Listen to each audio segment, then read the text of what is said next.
Pinangunahan ng Police Regional Office 5 at Bureau of Fire Protection 5 ang 4th Quarter Nationwide Earthquake Drill sa Legazpi City. Yan ang balitang hatid ni Patrolwoman Vanessa Sol.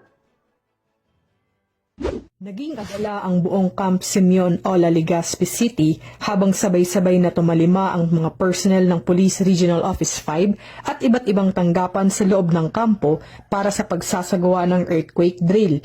Pinangunahan ito ng Regional Community Affairs and Development Division, katuwang ang Bureau of Fire Protection Region 5. Mahigpit na sinunod ng mga lumahok ang duck, cover and hold procedure bago mabilis at organisadong nagsilikas papunta sa mga itinalagang safe zones. Sinundan ito ng demonstration mula sa mga response unit ng Police Regional Office 5 at BFP 5 na nagpakita ng koordinadong emergency actions kabilang ang evacuation assistance, area clearing at basic rescue operations.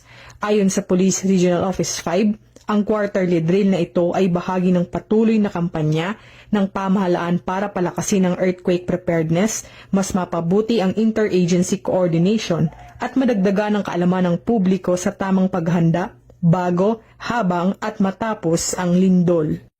Mula dito sa Legazpi City, Albay, ako ang inyong PNN correspondent, Patrolwoman Vanessa Sol, alagad ng batas, taga-taguyod ng Balitang Pulis.